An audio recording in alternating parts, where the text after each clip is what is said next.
ஈமானுடைய விஷயத்தில் மலக்குகளை நம்புதல் என்பது ஒரு முக்கியமான ஒரு ஈமானுடைய ஒரு பகுதியாக இருக்கின்றது.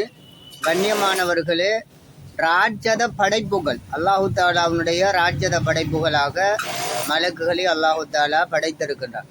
ராஜ்யத மனிதனுடைய படைப்புகளை பற்றி உங்களுக்கு தெரியும். ஒரு கப்பல் ஒன்று வருகிறது என்று சொன்னால் இது சர்வதேச ரீதியான ராஜ்யத கப்பல் என்று மீடியாக்கள் சொல்லும்.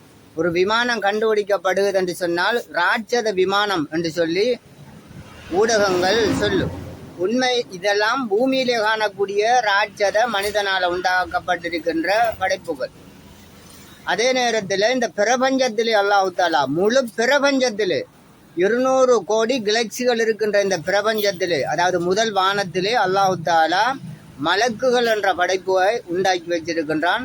இவர்களுடைய படைப்பு, இவர்களுடைய வலிமை, இவர்களுடைய சக்தி எவ்வளவு என்பதனை நாங்கள் விளங்கிக் கொள்ள வேண்டும். அதனூடாக அல்லாஹுவை விளங்கக்கூடியதாகவும் இருக்கும்.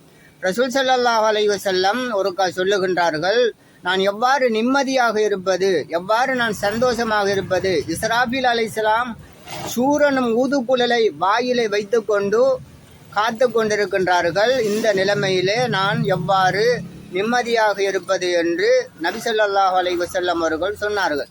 என்று சொன்னால் இஸ்ராபீல் அலைஹிஸ்ஸலாம் அவர்கள் என்ன படைப்பாக, என்ன வலிமையாக இருக்கின்றார்கள் என்பதனை நாங்கள் சிந்திக்க வேண்டும்.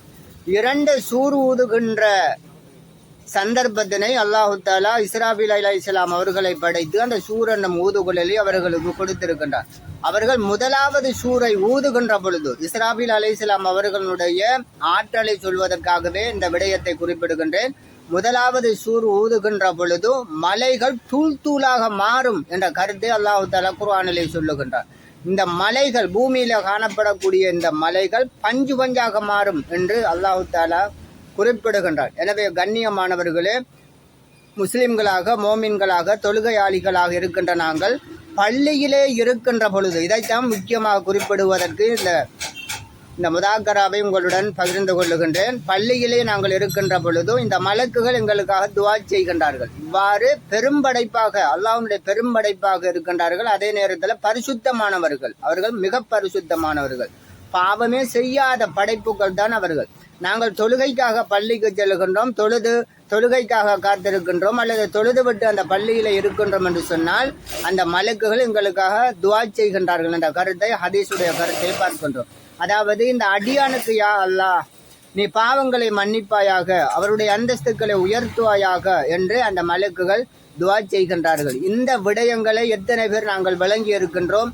இந்த நாட்டிலே, இந்த சமூகத்திலே, இந்த ஊரிலே நாங்கள் விளங்கி கொண்டு பள்ளியுடன் தொடர்புள்ளவர்களாக நாங்கள் எத்தனை பேர் இருக்கின்றோம் என்பதனை சிந்திக்க வேண்டும். குறிப்பாக கடைசியாக ஒரு விடயத்தை சொல்லுகின்றேன்.